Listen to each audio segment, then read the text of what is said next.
Boa noite.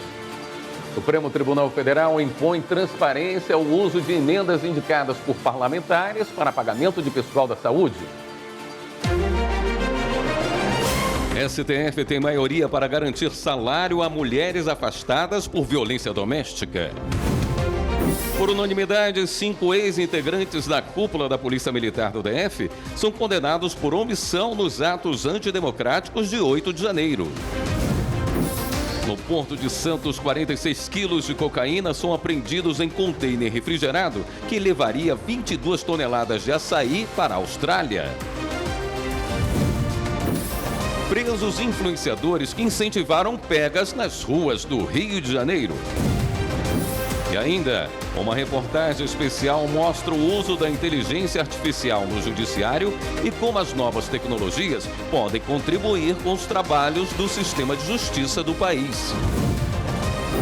O Jornal da Justiça desta segunda-feira, 8 de dezembro, começa agora.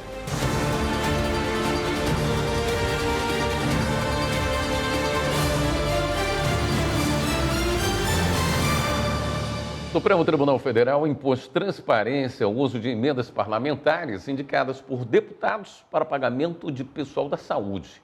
A decisão desta segunda-feira segue entendimento do Tribunal de Contas da União, que exige contas específicas e rastreáveis para esse fim. Os detalhes com o repórter Pablo Lemos. A determinação é do ministro Flávio Dino, relator de todas as ações sobre emendas parlamentares no Supremo Tribunal Federal. Ele seguiu um entendimento recente do Tribunal de Contas da União, que passou a permitir o uso desses recursos para pagamento de pessoal ativo da saúde. A revisão do TCU sobre o tema veio depois que o Congresso aprovou em novembro uma resolução liberando o uso das emendas para esse fim.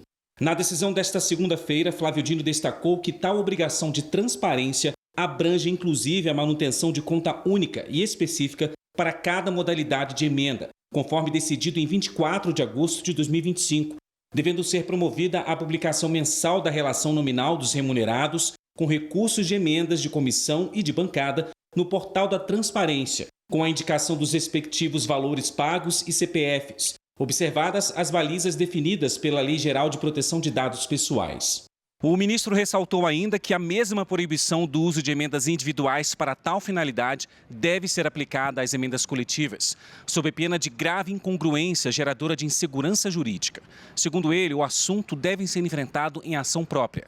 Ainda nesta segunda, o ministro determinou o envio para a Polícia Federal de complementação do 8º relatório técnico da Controladoria Geral da União, com resultados de irregularidades na execução dos recursos provenientes de emendas PIX em 20 municípios auditados.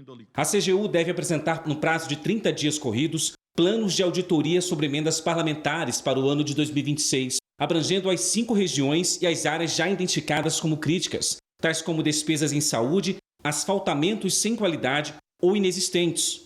Já a Advocacia Geral da União deve apresentar em 60 dias corridos o primeiro relatório das atividades voltadas à recuperação de dinheiro público ao erário da União. A primeira turma do Supremo Tribunal Federal condenou por unanimidade 5 dos 7 ex-integrantes da cúpula da Polícia Militar do Distrito Federal, acusados de omissão nos ataques de 8 de janeiro de 2023. Os oficiais da Polícia Militar do DF foram acusados de facilitar o acesso dos golpistas aos prédios públicos durante os ataques de 8 de janeiro de 2023 em Brasília. O julgamento foi realizado em plenário virtual na primeira turma do STF. 5 coronéis foram condenados a 16 anos de prisão. Fábio Augusto Vieira, que na época era comandante-geral da Polícia Militar, Clepter Rosa Gonçalves, então subcomandante-geral da PM, Jorge Eduardo Naime Barreto, ex-chefe do Departamento de Operações, Paulo José Ferreira de Souza Bezerra e Marcelo Casimiro Vasconcelos.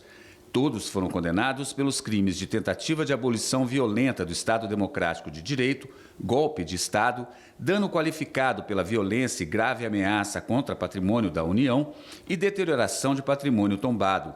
O relator, ministro Alexandre de Moraes, concluiu que a acusação narrou de forma clara as omissões dos réus e que a atuação da PM durante os ataques de 8 de janeiro não pode ser compreendida como resultado de falhas pontuais, e sim uma ação intencional e estruturada. Já o major Flávio Silvestre de Alencar e o tenente Rafael Pereira Martins foram absolvidos por falta de provas. Todos os ministros acompanharam o voto do relator. O ministro Cristiano Zanin apenas fez ressalvas quanto a alguns pontos da dosimetria da pena. A primeira turma começa a julgar amanhã os réus do núcleo 2 da tentativa de golpe de Estado. Entre eles está o ex-diretor da Polícia Rodoviária Federal, Silvinei Vasquez, e os acusados de elaborar a chamada minuta do golpe. Evelyn Araújo tem os detalhes. 6 réus fazem parte da ação penal 2693. São eles Fernando de Souza Oliveira, delegado da Polícia Federal, Felipe Garcia Martins Pereira, ex-assessor internacional da Presidência da República, Marcelo Costa Câmara, coronel da Reserva do Exército e ex-assessor da Presidência, Marília Ferreira de Alencar, ex-diretora de inteligência da Polícia Federal, Mário Fernandes, general da Reserva do Exército, e Silvinei Vasquez, ex-diretor-geral da Polícia Rodoviária Federal. Eles integram o chamado Núcleo 2, apontado pela Procuradoria-Geral da República como responsável por elaborar a chamada minuta do golpe e coordenar as ações de monitoramento e neutralização violenta de autoridades públicas, além de articular ações da Polícia Rodoviária Federal para dificultar o voto de eleitores na região Nordeste nas eleições de 2022. Os 6 réus respondem por tentativa de abolição violenta do Estado Democrático de Direito, golpe de Estado, participação em organização criminosa armada, dano qualificado e deterioração de patrimônio tombado. 3 municípios brasileiros fizeram eleições suplementares neste domingo. Os municípios de Guará, no interior paulista, e Martins Soares, Minas Gerais, elegeram novos prefeitos, enquanto os eleitores de Braga, no Rio Grande do Sul, escolheram o ocupante do cargo de vereador. Os eleitos exercerão os cargos até o final de 2028. Acompanhe na reportagem de Carolina Chaves. Em Martins Soares, Minas Gerais, foram eleitos José Santana Emerick para prefeito e Márcia Pires Mota como vice-prefeita, ambos do PSDB. A chapa recebeu 51,67% dos votos válidos. A eleição ocorreu porque os antigos prefeito e vice tiveram seus mandatos cassados pela Justiça Eleitoral por abuso de poder. A diplomação dos eleitos deve ocorrer até o dia 29 de dezembro de 2025. Já no município de Braga, no Rio Grande do Sul, o eleitorado escolheu o candidato Everton de la Libera como novo integrante do Poder Legislativo local. A eleição foi convocada devido à vacância do cargo motivada pelo falecimento de vereador no primeiro ano de mandato e pela inexistência de suplente do mesmo partido. O Tribunal Superior Eleitoral entende que o mandato no sistema proporcional pertence ao partido pelo qual o parlamentar foi eleito. Por isso, só podiam concorrer candidatos da mesma legenda. A cidade de Guará, no interior de São Paulo, realizou nesse domingo eleição suplementar para prefeito. Dr. Túlio, do Podemos, foi eleito com 66,27% dos votos válidos. A eleição foi convocada após o candidato mais votado em 2024, Vinícius Filgueira, ter o registro indeferido pelo TSE. Acompanhe agora como foi a 20ª Semana da Conciliação em Minas Gerais, na reportagem de Kátia Matos. O Rodney aguardava há 1 ano a solução de um processo de indenização de uma empresa aérea. Ele foi vítima de um overbooking, não conseguiu embarcar e perdeu a viagem com a família. Não tiveram proposta de acordo na primeira audiência e hoje teve essa campanha de conciliação que conseguimos resolver. É uma atitude interessante do Tribunal de Justiça para poder acelerar os processos e a coisa andar no Brasil. A audiência do Rodney é uma das realizadas pela 20ª Semana Nacional da Conciliação, uma forma de acelerar processos que já estão na Justiça, como o caso do advogado Valdir Menezes, que veio de outro estado em busca de um acordo com uma seguradora. O processo já tinha completado 12 anos. Nós saímos lá do Rio de Janeiro, viemos para cá e realmente a proposta foi realmente interessante, valeu a pena ter vindo e nós fechamos o acordo. No ano passado, foram pouco mais de 28 mil audiências de conciliação agendadas. Desse total, cerca de 22 mil foram realizadas com quase 7.000 acordos homologados. E hoje o que a gente quer é justamente simplificar esse processo, trazer as partes para exercitar um diálogo franco, mas sobretudo fraterno, através da comunicação não violenta e assim permitir às partes que participem efetivamente da construção dessa solução. A 20ª Semana Nacional da Conciliação foi lançada oficialmente na sede do Tribunal de Justiça de Minas Gerais. O desembargador Rogério Medeiros, terceiro vice-presidente do TJMG, destacou o número de processos que tramitam no país, cerca de 84 milhões, e enfatizou a necessidade de fortalecer a cultura da conciliação. O âmbito do judiciário, com as instituições parceiras e com a sociedade civil, nós passemos a construir uma cultura de paz, isso aí até extrapola o campo da justiça. Nós precisamos fazer com que essa cultura contamine todo o país. Não é só durante a Semana da Conciliação que os conflitos podem ser resolvidos. Conciliar é possível o ano inteiro nos CEJUSCs, os Centros Judiciários de Solução de Conflitos e Cidadania, que já funcionam em todas as comarcas do estado. Nós realizamos conciliação, estimulamos a conciliação durante todo o ano. Então, todos e todas são chamados a conciliar. Estamos nas 298 comarcas do estado, nas comarcas onde temos fórum digital e também inúmeras comarcas levam até os municípios que não são sede da comarca a oportunidade da conciliação. Então, quem quer conciliar vai ter muita oportunidade para fazê-lo durante esse período. A seguir, STF tem maioria para garantir salário a mulheres afastadas por violência doméstica. E no Porto de Santos, 46 quilos de cocaína são apreendidos em contêiner refrigerado que levaria 22 toneladas de açaí para a Austrália.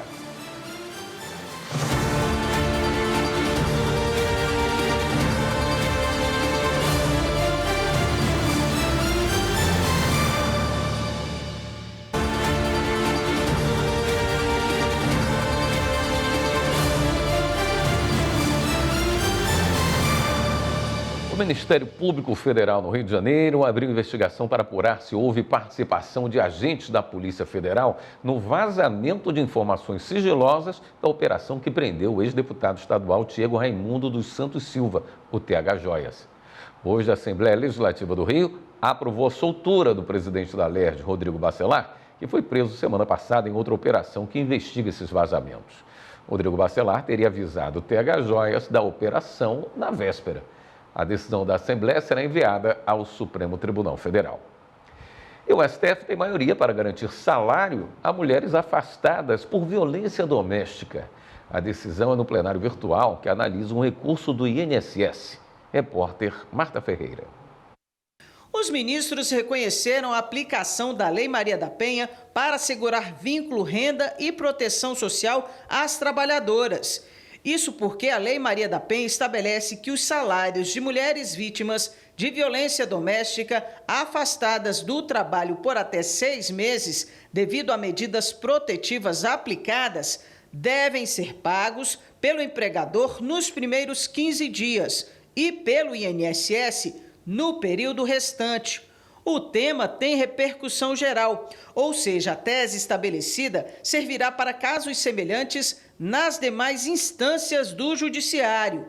O caso que deu origem ao recurso aconteceu em Toledo, no Paraná. A Justiça Estadual determinou que uma funcionária de uma cooperativa agroindustrial fosse afastada das atividades após sofrer ameaças do marido. A decisão ainda ordenou que a empresa mantivesse o contrato e pagasse os primeiros 15 dias de afastamento, cabendo ao INSS a remuneração do período restante. O Instituto contestou, alegando que não havia previsão legal para assumir esse custo, mas o pedido foi rejeitado pelas instâncias inferiores e o recurso chegou ao Supremo. O relator é o ministro Flávio Dino. Segundo ele, a manutenção do vínculo trabalhista envolve a proteção das mulheres, incluindo a manutenção da renda. Assim, ela tem direito a um benefício previdenciário ou assistencial, conforme o vínculo com a Seguridade Social. O caso de mulheres que são seguradas do regime geral de Previdência Social, como empregada, contribuinte individual, facultativa ou segurada especial, os primeiros 15 dias de remuneração pelo afastamento será de responsabilidade do empregador. O período restante fica sob a responsabilidade do INSS. Para quem não tem relação de emprego, mas contribui para o INSS, o benefício deverá ser pago integralmente pelo órgão. O julgamento foi retomado com a apresentação do voto vista do ministro Nunes Marques. Ele acompanhou o relator com algumas ressalvas. O julgamento tem data prevista para terminar na próxima segunda-feira, dia 15 de dezembro, mas já há maioria formada no sentido de que a mulher deve receber benefício do INSS. E o Tribunal de Justiça de Alagoas se engajou numa campanha para conscientizar estudantes da rede pública do Estado sobre a importância do enfrentamento à violência doméstica. A repórter Lídia Lemos traz os detalhes dessa ação que começou em novembro e segue até a próxima quarta-feira. Com o pleno lotado de estudantes da rede pública de ensino, o Poder Judiciário, através da Coordenadoria da Mulher, deu início às atividades da campanha 21 Dias de Ativismo pelo Fim da Violência Doméstica. O presidente do Tribunal de Justiça, Fábio Bittencourt, participou da abertura do evento e destacou o trabalho da Justiça Alagoana no combate à violência contra as mulheres. Eu acho que realmente o que estamos tentando fazer é educação. Educar as meninas para, sendo vítima, procurarem seus direitos e educar os meninos para jamais cometerem crimes de violência doméstica contra a mulher. Essa campanha faz parte de um movimento internacional que busca conscientizar e mobilizar a sociedade para combater a violência de gênero. Aqui no estado, entre os dias 20 de novembro e 10 de dezembro, a ação irá realizar visitas educativas a escolas públicas da capital e do interior.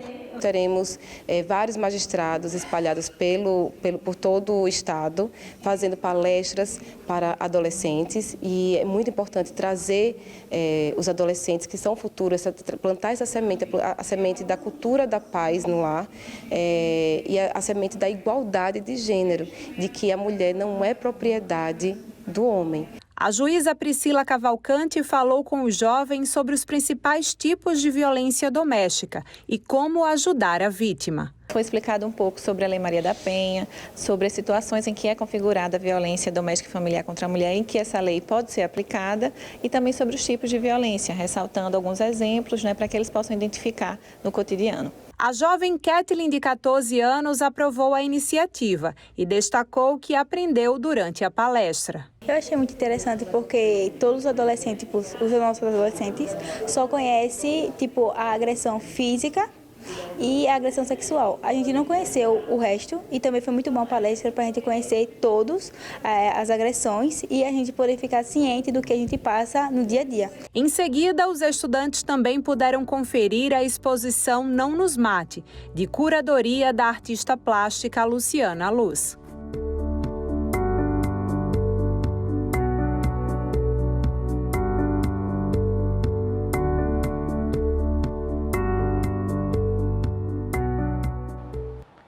Presos influenciadores que incentivaram pegas nas ruas do Rio de Janeiro. Polícia destrói equipamentos usados em garimpos ilegais no Pará e mais de 1.500 armas apreendidas no Piauí. E a Receita Federal faz nova apreensão de cocaína no Porto de Santos. Vamos conferir?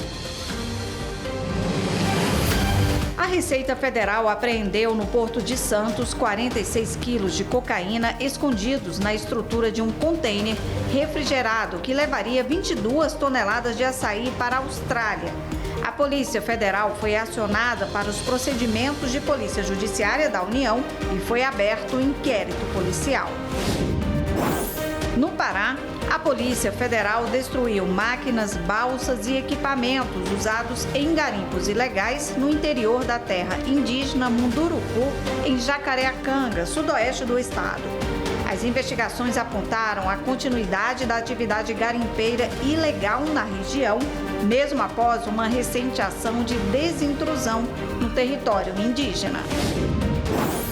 A Polícia Civil do Rio de Janeiro realizou uma operação que teve como alvo uma rede de influenciadores que incentivaram pegas e manobras perigosas em ruas movimentadas da cidade do Rio. 4 pessoas foram presas em flagrante. 5 automóveis, 5 motocicletas e 2 quadriciclos foram apreendidos. A Secretaria de Segurança Pública do Piauí destruiu 1.566 armas de fogo apreendidas em operações realizadas pelas forças de segurança em todo o estado. O armamento destruído passou por perícia e estava sob a guarda do Tribunal de Justiça. Com autorização judicial, as armas foram encaminhadas para descarte definitivo para que não voltem a circular. A medida reforça as estratégias de prevenção à violência adotadas pelo Estado. A Polícia Federal prendeu 2 policiais militares suspeitos de vazar informações sobre operações à cúpula do Comando Vermelho. Um dos presos é o 2º Sargento Rodolfo da Rosa, do BOPE, e responsável por escalar as equipes que participavam das operações. O outro preso, o policial militar Luciano da Costa Ramos Júnior. Foram cumpridos 11 mandados de prisão temporária e 6 de busca e apreensão expedidos pela Justiça do Rio de Janeiro. Veja no próximo bloco. O TST vai contar com grupos de escuta temática para discutir as barreiras institucionais enfrentadas por quem tem deficiência e construir soluções coletivas. Voltamos a instantes.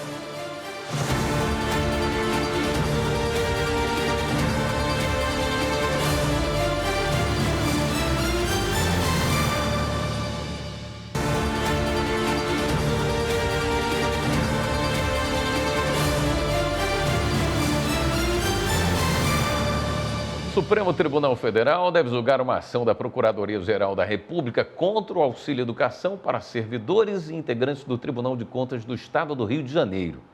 Quem traz mais detalhes é o repórter Pablo Lemos. O auxílio educação de R$ 5.200 concedido aos servidores e demais integrantes do Tribunal de Contas do Estado do Rio de Janeiro seria para ressarcir gastos em estabelecimentos particulares de ensino, não apenas relacionados à educação infantil em creches, mas também com pré-escola e ensino básico, profissional e superior. A medida foi considerada ilegal pela Procuradoria-Geral da República. A PGR afirma que o benefício viola a reserva legal, a moralidade e o regime de subsídio ao custear a educação privada de dependentes e entrou com ação na Suprema Corte. Em defesa, o Tribunal de Contas do Estado negou as acusações. Disse, entre outros pontos, que a verba é indenizatória e depende de comprovação de gastos. A Advocacia Geral da União já opinou de forma preliminar pela procedência na ação no STF. O ministro ressaltou ainda que a mesma proibição do uso de emendas individuais para tal finalidade deve ser aplicada às emendas coletivas, sob pena de grave incongruência geradora de insegurança jurídica. Segundo ele, o assunto deve ser enfrentado em ação própria. A decisão do ministro Gilmar Mendes, que suspendeu trechos da lei de impeachment, é destaque do podcast Supremo na Semana. Acompanhe na reportagem de Carolina Chaves. O ministro Gilmar Mendes atendeu aos pedidos de liminar do Partido Solidariedade e da Associação dos Magistrados Brasileiros, que questionavam, entre outros, o quórum para a abertura de processo de impeachment de ministros do STF e quem pode apresentar denúncias contra os ministros da Corte no Senado. Gilmar Mendes entendeu que os artigos da Lei de Impeachment de 1950 questionados são incompatíveis com a Constituição Federal, como explica a consultora jurídica da Rádio e TV Justiça, Hanna Gomes. Isso prejudica o andamento do processo, isso fragiliza a jurisdição, esse dizer o direito, essa autonomia e a própria figura do juiz, que é o ente máximo, né, do nosso poder judiciário. Então, quando a gente tem a banalização do impeachment, a gente coloca em risco toda a estrutura estrutura do judiciário e do Estado Democrático de Direito. E isso pode reverberar em outras hipóteses do próprio impeachment, né? A gente tem impeachment de presidente da República. Quando você traz a possibilidade de um quórum reduzido, quiçá para o presidente da República isso sirva também. É um risco democrático. O podcast trata ainda do julgamento em que se analisam dispositivos da reforma da Previdência que alteraram o valor do benefício para aposentadoria por doença grave, diferenciando-o da aposentadoria em consequência de doença ou acidente de trabalho.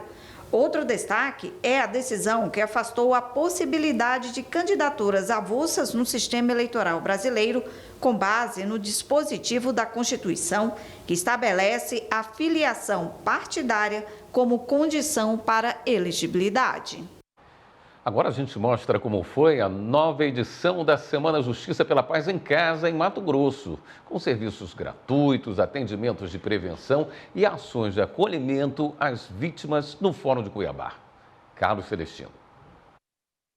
No Fórum de Cuiabá, o saguão principal ficou movimentado com a oferta de diversos serviços oferecidos durante a 31ª edição da Semana Justiça pela Paz em Casa. A ação do Judiciário mato-grossense concentra esforços para intensificar os trabalhos e realizar audiências, garantindo mais celeridade aos processos de violência doméstica. É uma ação do CNJ, Semana Justiça pela Paz em Casa, onde acontecem mutirões de julgamentos e audiência nesse período, que é uma semana durante o mês de novembro, 3 edições por ano.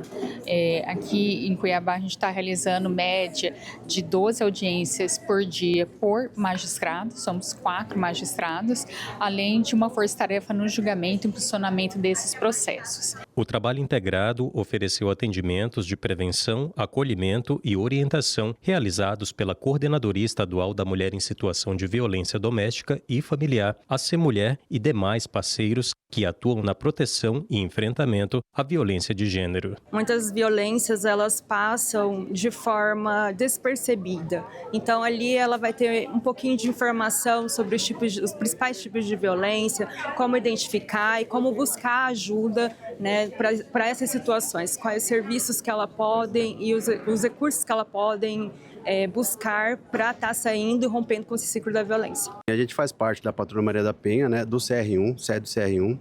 Assim, a gente faz um atendimento hoje de mais de 1.000 mulheres na região da Baixada Cuiabana. Então é Cuiabá, Santo Antônio, Chapada, né? E assim, a nossa finalidade, a nossa função é a fiscalização das medidas protetivas, né? Então a gente vai diariamente à residência das vítimas, né, para saber como que estão as medidas protetivas delas, se estão sendo cumpridas ou se não estão. Também foram disponibilizados serviços de saúde oferecidos pela rede pública, como testes laboratoriais e atualização de vacinas. A gente está fazendo a cobertura de 3 vacinas, que são as principais do calendário de adultos, tá? É a vacinação de tétano, de hepatite e a vacinação de sarampo, que é a tríplice viral. Hoje a gente está trazendo a aferição de pressão e o teste de glicemia. É um trabalho preventivo que contribui muito aí para a questão da saúde mesmo, né? Promoção à saúde.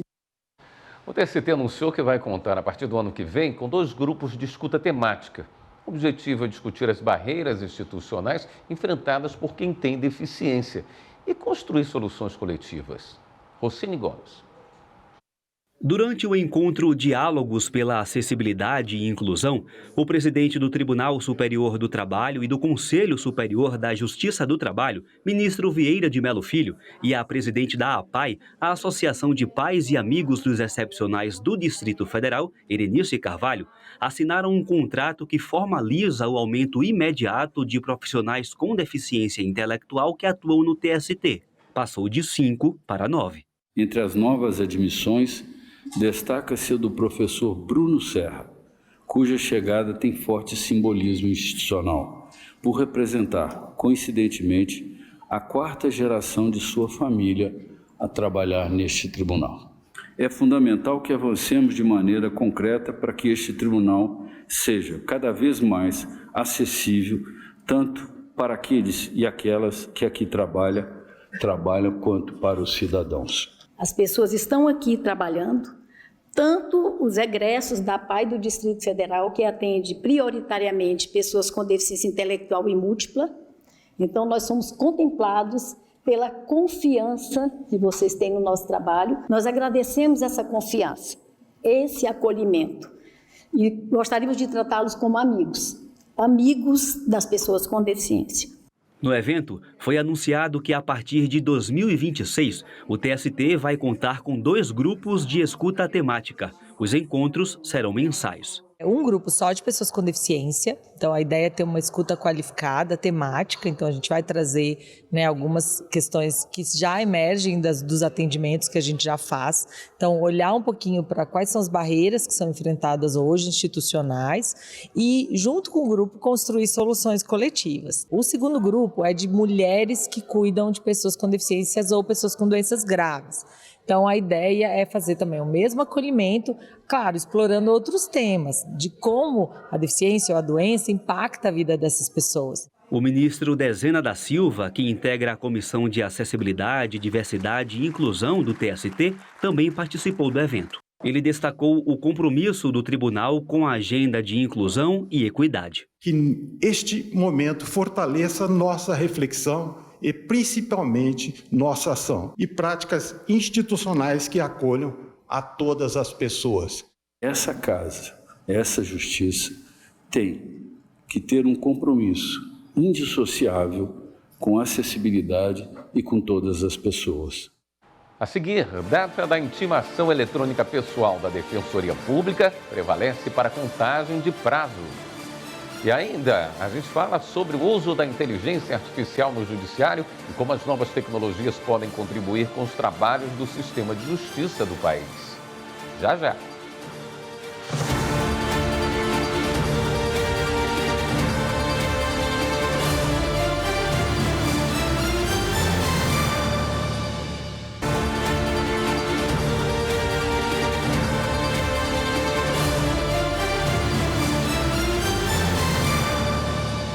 A Justiça acolheu os pedidos do Ministério Público Federal e condenou o poder público a regularizar a educação indígena no Médio Tapajós, no Pará. Márcio Fontinelli. A Justiça Federal determinou que a Prefeitura de Itaituba, o Governo do Pará e a gestão do Fundo Nacional de Desenvolvimento da Educação, o FNDE, respondam pelas falhas na oferta de educação às comunidades indígenas do Médio Tapajós. A partir da ação do Ministério Público Federal, a Justiça concluiu que houve omissão e medidas contrárias à Constituição, destacando que todos têm responsabilidade na garantia dos direitos básicos.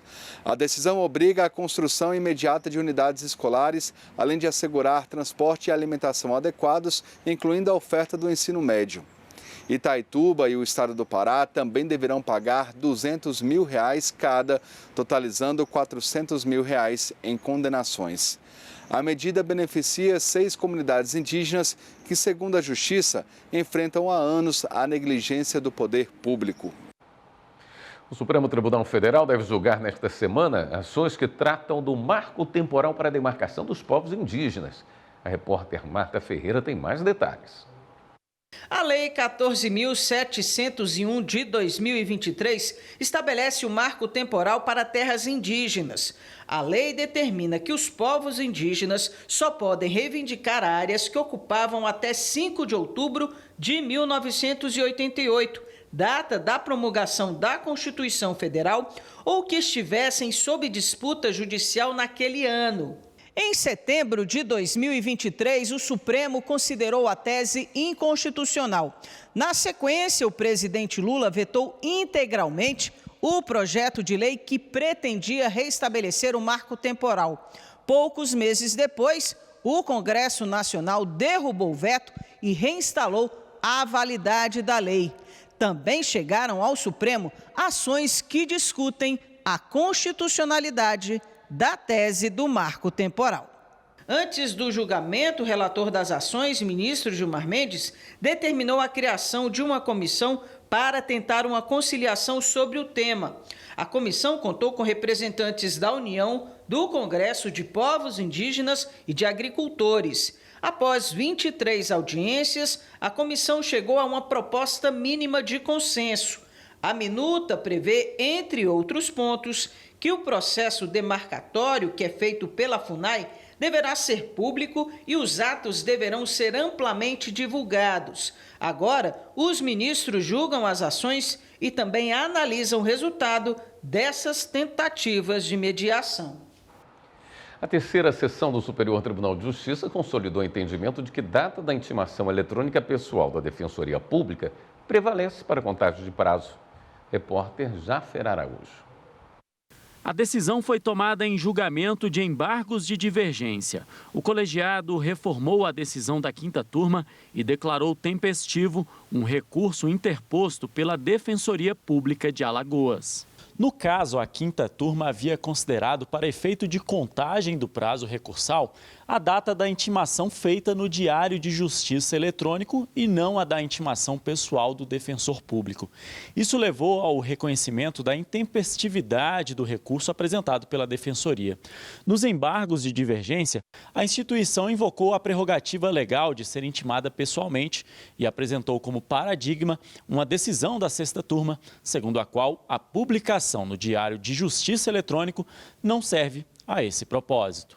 A terceira sessão, então, consolidou o entendimento de que, havendo duplicidade de intimação da Defensoria Pública, prevalece a do tipo eletrônica pessoal para a contagem dos prazos recursais. O relator dos embargos de divergência, ministro Rogério Schietti Cruz, lembrou que a terceira sessão possui precedente nesse sentido. O ministro também pontuou que a legislação dispõe expressamente que a publicação eletrônica substitui qualquer outro meio e publicação oficial, à exceção dos casos que, por lei, exigem intimação ou vista pessoal. Rogério Schietti Cruz observou que a Defensoria Pública se enquadra na exceção, cuja intimação deve ser sempre pessoal. A quarta turma do Superior Tribunal de Justiça decidiu que erro formal com o protocolo de embargos nos autos de ação executiva pode ser corrigido, desde que o objetivo do ato tenha sido alcançado e não haja prejuízo às partes. Repórter Samanda Peçanha traz os detalhes. Por unanimidade, foi negado o provimento ao recurso especial nos termos do voto do relator, ministro Antônio Carlos Ferreira. Ele lembrou que o princípio da instrumentalidade das formas permite aproveitar atos processuais formalmente irregulares, desde que eles não comprometam a essência do procedimento nem os direitos das partes. O caso julgado envolveu 3 advogados que entraram com uma ação de execução de título extrajudicial contra um ex-cliente para cobrar honorários. O devedor apresentou embargos à execução, mas fez isso de forma incorreta, nos mesmos autos da ação executiva, e não por meio de um novo processo, como determina o Código de Processo Civil. O ministro Antônio Carlos Ferreira observou que, segundo o princípio da instrumentalidade das formas, a forma não deve ser um fim em si mesma, mas um instrumento para assegurar a regularidade, a segurança e a eficácia dos atos processuais. Ele explicou que, quando a forma não é estritamente seguida, mas o ato atinge integralmente a finalidade sem causar prejuízo às partes, o ordenamento jurídico permite o aproveitamento do ato irregular, evitando desperdício de tempo e recursos processuais. De acordo com o relator, o sistema processual moderno prioriza a efetividade e a solução do mérito, e não punir por exigências meramente formais. O crescimento da população, as novas tecnologias e situações que antes não eram tão comuns ao mundo moderno aumentaram o volume de casos que chegam à justiça. O desafio é evitar o acúmulo de processos e prestar um serviço cada vez mais eficiente. A inteligência artificial, por exemplo, até que ponto ela pode beneficiar o trabalho do judiciário? Uma reflexão para este 8 de dezembro, Dia da Justiça. A estátua com a venda nos olhos e com a espada em repouso representa o conceito de justiça, imparcialidade e busca pelo equilíbrio para fazer cumprir a lei. A escultura é apenas um símbolo. Cabe ao Poder Judiciário o papel de garantir os direitos individuais, coletivos e sociais e a resolução de conflitos. Magistrados, promotores de justiça, advogados e servidores trabalham para garantir o funcionamento da justiça e a ampliação desse direito fundamental a toda a população. Como prova desse empenho, vale destacar alguns dados. Mesmo com a entrada de 39,4 milhões de novos processos judiciais nos tribunais em 2024, o volume de ações pendentes de julgamento caiu para 80,6 milhões no final do ano passado, uma redução de 3,5 milhões de casos em comparação com o ano anterior. Vale destacar outro marco histórico. Em 2024, os tribunais julgaram 44,6 milhões de processos, crescimento de 28% em relação ao ano anterior. Também foram baixados 44,8 milhões de processos, maior volume da série histórica. Isso comprova que houve uma evolução na prestação de serviço. A gente tem a implementação do balcão virtual, as audiências virtuais, o juízo 100% digital, que são mecanismos que a Justiça vem implementando no dia a dia do advogado, do operador do direito, que facilitam o acesso da população à Justiça. Mas ainda há muito que caminhar, a gente ainda tem muitos problemas, a maior parte da população brasileira é analfabeto digital, nós não tivemos essa instrução para saber lidar com a internet, com as novas tecnologias. Os desafios estruturais estão aí para serem enfrentados. Uma falta de acesso à justiça para as populações vulneráveis e a superlotação carcerária, entre outros. Isso sem falar da adaptação à complexidade das relações sociais e ao dinamismo do mundo globalizado. É um tanto difícil acompanhar a marcha social porque a dinâmica da sociedade, do nosso dia a dia, ela é muito mais rápida. Com o advento da internet, das novas tecnologias, da inteligência artificial, a justiça fica andando atrás do que acontece na vida real para se adaptar. As novas tecnologias têm transformado a forma de como aprendemos, nos comunicamos, fazemos negócios e como trabalhamos. E esses novos modelos de contratação desafiam o direito do trabalho. A capacidade que o Poder Judiciário tem de dirimir, ou seja, de resolver os problemas novos que aparecem para ela, instituição, ela é uma das maiores do mundo, porque nós temos uma quantidade imensa de processos e de temas que em outros países sequer vão para as barras dos tribunais. É nesse contexto de evolução que entra o uso da inteligência artificial, uma tendência que tem crescido no judiciário, com cada vez mais tribunais incorporando ferramentas para otimizar tramitação de processos, automatizar tarefas repetitivas e, assim, melhorar a tomada de decisões. Aqui na frente do Supremo Tribunal Federal, assim como de várias cortes internacionais, nós temos a figura da deusa Têmis, que é uma representação humana de um ser justo, vendado e que diz o que é certo para a sociedade. Nós não vamos substituí-la por um computador ou por um tablet, como se a inteligência artificial fosse dizer o que é certo ou errado para nós. A gente acredita que quem vai dizer ao final o que é justo para a sociedade é um membro da sociedade.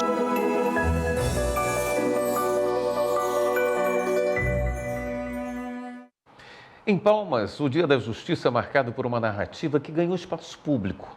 A história de Paula, mulher negra escravizada, que no Tocantins do século XIX conquistou a liberdade na justiça 30 anos antes da Lei Áurea, é contada na exposição itinerante Vozes Silenciadas.